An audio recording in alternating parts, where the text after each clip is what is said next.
أعوذ بالله من الشيطان الرجيم. بسم الله الرحمن الرحيم. إن الحمد لله تعالى نحمده ونستعين به ونستغفره ونعوذ بالله من شرور أنفسنا ومن سيئات أعمالنا من يهده الله فلا مضل له ومن يضلل فلا هادي له وأشهد أن لا إله إلا الله وحده لا شريك له وأشهد أن محمدا عبده ورسوله صلی اللہ علیہ وسلم. تمام تعریفیں اللہ کے لیے ہیں، ہم اس کی تعریف کرتے ہیں اور اس سے مدد اور معافی طلب کرتے ہیں. ہم پناہ مانگتے ہیں اللہ عز و جل کی خود کی برائیوں سے اور تمام برے کاموں سے. جسے بھی اللہ کی ہدایت ملے اسے کوئی گمراہ نہیں کر سکتا اور جسے اللہ نے گمراہ کیا اسے کوئی ہدایت نہیں دے سکتا. ہم گواہی دیتے ہیں کہ عبادت کا حقدار صرف اللہ ہے اور کوئی اس کا شریک نہیں، اور گواہی دیتے ہیں کہ محمد صلی اللہ علیہ وسلم اللہ تعالیٰ کے بندے اور رسول ہے، اور اللہ اپنی سلامتی بھیجے اپنے آخری نبی پر، ان کے اہل و عیال پر، ان کے صحابہ پر. السلام علیکم ورحمۃ اللہ وبرکاتہ. حدیث نمبر 17.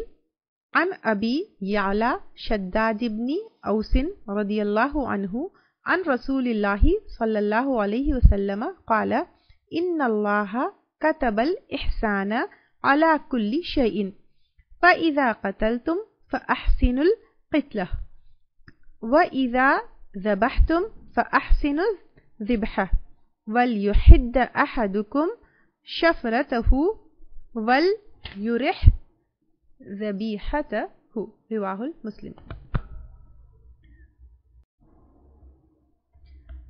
ابو یعلا شداد بن اوس رضی اللہ تعالی عنہ رسول اللہ صلی اللہ علیہ وسلم سے روایت کرتے ہیں، آپ نے فرمایا بے شک اللہ تعالیٰ نے ہر چیز کے ساتھ اچھا سلوک کرنے کا حکم دیا ہے، پس جب تم قتل کرو تو اچھے طریقے سے قتل کرو اور جب ذبح کرو تو بھی اچھے طریقے سے ذبح کرو.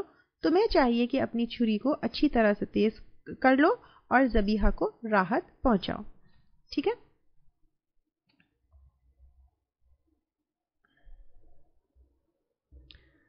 یہاں پر اس حدیث میں آپ صلی اللہ علیہ وسلم نے ہر کام سلیقے سے اور حسن سلوک سے کرنا اور احسان سے کرنے کا طریقہ بتایا. اس حدیث کے راوی شداد بن اوس رضی اللہ تعالی عنہ ہے. یہ انصاری صحابی تھے، یعنی مدینہ میں پہلے سے تھے، تو انصار میں سے تھے، تو انصاری صحابی تھے. اپنے علم اور حکمت کے لیے بہت جانے جاتے تھے. جب انتقال ہوا تو کلیئر نہیں ہے کہ ایگزیکٹلی کب انتقال ہوا، لیکن اراؤنڈ 60 ہجری میں ان کا انتقال ہوا اور آپ سے 50 احادیث ہم کو ملتے ہیں. فرسٹ پارٹ میں یہاں پر بتایا گیا ہے بے شک اللہ تعالیٰ نے لکھ دیا ہے. لکھ دیا ہے یعنی کتبہ کا ورڈ آیا ہے. لکھ دیا ہے کا مطلب جو ہے اوبلیگیٹری ہے تمہارے اوپر، جیسے روزوں کے لیے بھی آتا ہے کتب علیکم الصیام. تو یہاں پر اللہ تعالیٰ نے تمہارے اوپر احسان کیا کیا ہے، فرض کیا ہے، اوبلیگیٹری بنایا ہے، واجب بنایا ہے.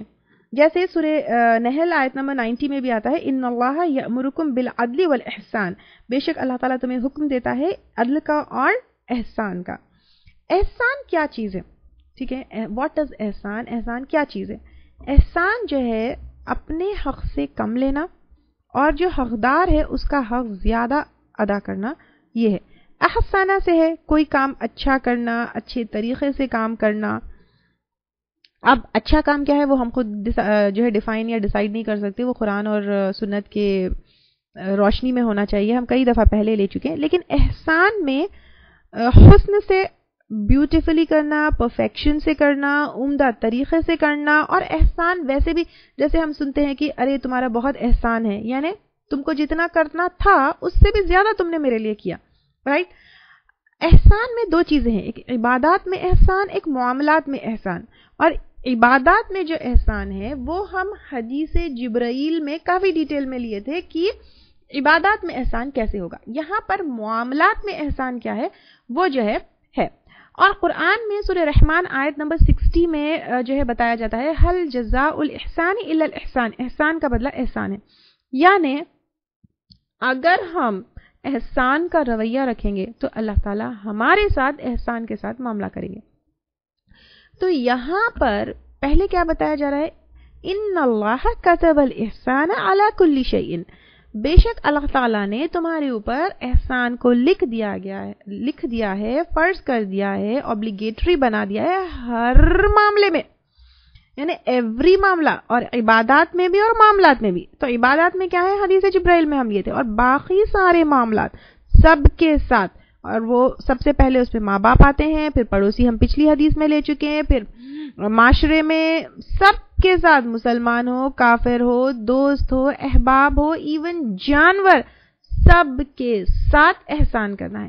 یعنی سب کے ساتھ جتنا حق ہے اس سے زیادہ اس کا حق ادا کرنا ہے، اور پھر ہر معاملہ پرفیکشن کے ساتھ کرنا ہے، بیوٹیفلی کرنا ہے، اپنا حق کم لیتے ہوئے سامنے والے کا حق زیادہ جو ہے ادا کرنا ہے ہر معاملے میں.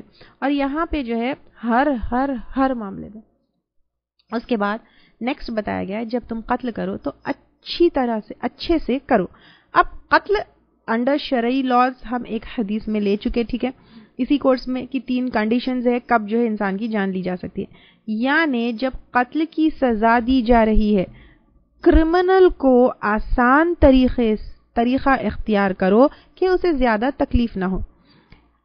اور یہاں تک کہ میدان جنگ میں مسلمان جب کافر کے ساتھ معاملہ کرتا ہے تو آپ صلی اللہ علیہ وسلم نے کہا ایون میدان جنگ میں کہ بوڑھوں کو قتل مت کرو، بچوں کو مت کرو، عورتوں کو نہ مارنا. اور پہلے جو ہے ہم دیکھ چکے کہ مسلمان کو جو ہے اگر سامنے وہ کلمہ پڑھتا ہے تو اس بنا پر نہیں کرنا، اور اس میں ہم کافی ڈیٹیل میں لیے تھے وہ حدیث میں.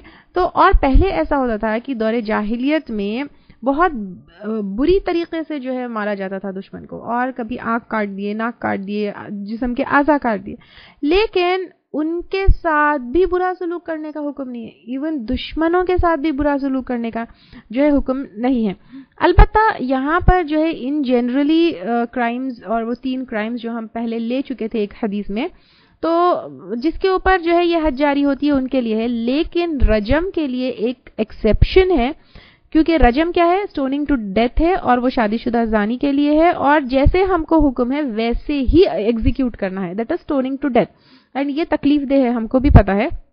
یہ ایکسیپشن ہے کیونکہ جس جسم نے اس گناہ کو، یعنی شادی شدہ ہونے کے باوجود زنا جیسے گناہ میں انوالو ہوئے اور اس کو انجوائے کیے ہیں، تو پھر سارے جسم کو جو ہے اس کی سزا ملنی ہے. تو اس لیے اللہ تعالیٰ نے اس کے لیے رجم کی سزا رکھی ہے. لیکن یاد رکھیے رجم سے مرنے والے کے لیے بھی نماز جنازہ پڑھائی جائے گی، اور اس کے مغفرت کے لیے بھی دعا ہوگی کیونکہ وہ اسلام میں تھا. البتہ نماز جنازہ اور مغفرت کی دعا جو ہے مرتد کے لیے نہیں ہوگی بلکہ اس کے لیے ہوگی. اور پھر لاسٹ میں اس حدیث میں آپ صلی اللہ علیہ وسلم نے بتایا ہے کہ جب ذبح کرو تو اچھے طریقے سے ذبح کرو. تمہیں چاہیے کہ اپنی چھری کو خوب تیز کر لو اور ذبیحہ کو راحت پہنچاؤ.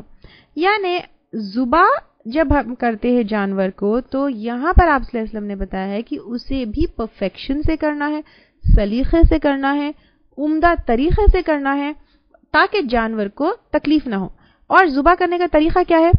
چاہیے کہ پہلے جانور کو پانی پلائے، پھر چھری کو جانور سے چھپا کر رکھنا چاہیے، جانور کو لیولڈ کمفرٹیبل زمین پر رکھنا جو ہے لٹانا ہے، پھر چھری پہلے سے ہی اچھے سے تیز کر لینا ہے، چھری جلدی چلانا ہے، تمام رگوں کو خوب صحیح طریقے سے کاٹنا چاہیے تاکہ روح نکلنے میں دیر نہ ہو.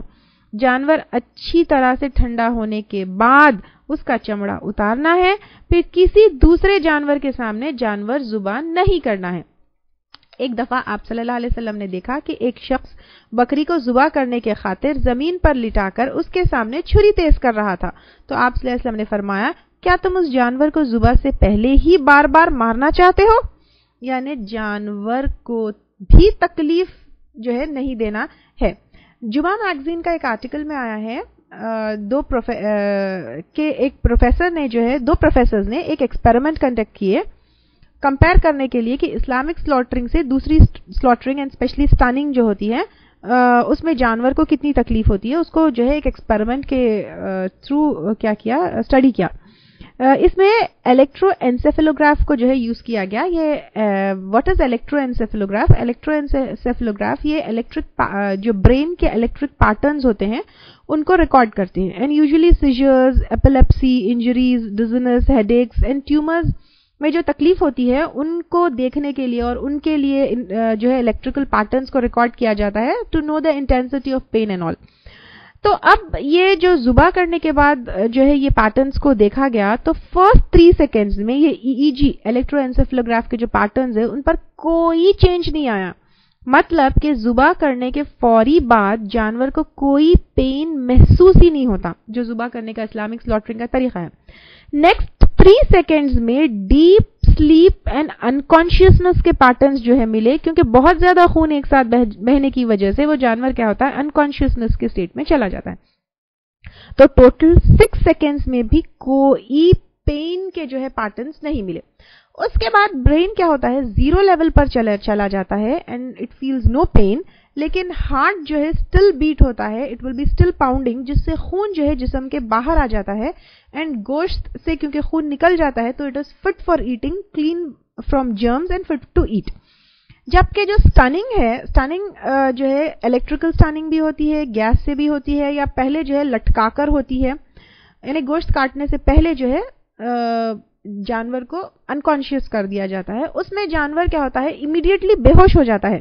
لیکن EEG پیٹرن نے سیویئر پین شو کیا ہے. اس طریقے سے جانور انکانشیس تو ہو جاتا ہے لیکن سیویئر پین کے لیولز بتائے گئے, اینڈ ہارٹ بیٹ بہت جلدی اس میں سٹاپ ہو جاتی ہے, جس سے گوشت یا میٹ میں بلڈ رہ جاتا ہے and it doesn't get free from germs. یہ سٹننگ کا میتھڈ جو انٹروڈیوس ہوا وہ جانوروں پر رحم کے جذبے سے کہ ان کو تکلیف نہ ہو اس کی وجہ سے جو ہے انٹروڈیوس کیا گیا. لیکن ان فیکٹ اس ایکسپیریمنٹ سے یہ پتا چلتا ہے کہ it is more painful to animals. تو اللہ تعالیٰ نے جو ہمیں جو بھی سکھایا ہے طریقہ وہ بیسٹ ہے. انسان کا دماغ جو ہے بہت سوچتا ہے کہ یہ صحیح نہیں ہے, دس is right, this is wrong, لیکن اللہ تعالیٰ نے جو ہم کو سکھایا ہے وہ میتھڈ بیسٹ ہے اور اللہ تعالیٰ کی حکمت جو ہے وہ بیسٹ ہے. اور کیا آپ نے یہ سوچا کہ اس حدیث میں آپ صلی اللہ علیہ وسلم نے سب سے پہلے تو کیا کہا ہے کہ احسان کرو, احسان اوبلیگیٹری ہے, اینڈ احسان کے ساتھ آپ صلی اللہ علیہ وسلم نے 2 چیزیں بتائی اور 2 جو ہے سچویشنز بتائے کہ اس میں بھی احسان کرنا ہے. اب یہی 2 چیزیں کیوں آپ صلی اللہ علیہ وسلم نے بتائے, ایک قتل کرنا اور ایک جو ہے ذبح کرنا. احسان کے ساتھ جو ہے آپ صلی اللہ علیہ وسلم ماں باپ کے بارے میں بتا سکتے تھے, یا پڑوسیوں کے بارے میں بتا سکتے تھے, یا پھر کوئی اور چیز بھی بتا سکتے تھے, لیکن خاص طور سے قتل اور ذبح ہی کیوں بتائے؟ کیا سوچا آپ نے؟ سوچ کے دیکھیے, 1 سیکنڈ سوچئے کہ کیوں جو ہے آپ صلی اللہ علیہ وسلم نے جو ہے یہ 2 چیزیں ہی بتائیں.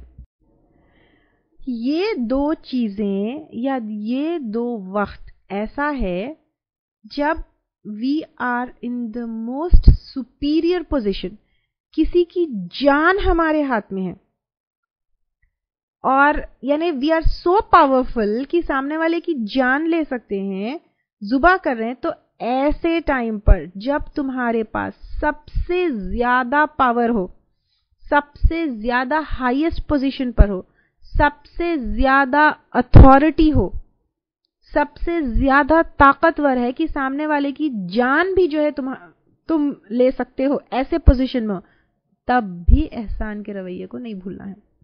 یعنی یوزولی انسان کیا ہوتا ہے, جب اپنے پاس اتھارٹی آتی ہے, جب پاور آتا ہے, جب سپیریئر پوزیشن میں ہوتے ہیں, تب اس کے ساتھ ایروگنس, پرائیڈ, ظلم, یہ ساری چیزیں جو ہے اپنے اندر چلی جاتی ہیں. تو ایسے ٹائم پر بھی تم احسان کو مت بھولو, ایسے ٹائم پر بھی اپنے اندر ایروگنس, پرائیڈ, ایگو, یہ چیزوں کو اپنے اندر مت آنے دو. اور صرف ذبح کے وقت ہی نہیں بلکہ ہر وقت جانوروں کے ساتھ احسان کا اور اچھے سلوک کا حکم جو ہے شریعت نے جو ہے ہمیں دیتی ہے, اور جانوروں کے ساتھ اچھے سلوک کے بھی کا بھی بے انتہا اجر ہے. اللہ تعالیٰ ہمیں اجر کمانے کے انیومریبل موقع دیتے ہیں, لیکن ہم ہی ہیں جو بہت نیگلیجنٹ ہے. بخاری کی ایک روایت ہے, ایک دفعہ ایک کتا پیاس سے مرنے والا تھا تو بنی اسرائیل کی ایک عورت نے اسے جوتے میں پانی لے کر پانی پلایا, تو اللہ تعالیٰ نے اس عمل کے بدلے اس کے تمام گناہ معاف کر دیے, جبکہ وہ پروسٹیٹیوٹ تھی. یعنی ایک چھوٹا سا عمل ہے کہ کتے کو پانی پلانا, اور اس کے لیے اللہ تعالیٰ نے اس کے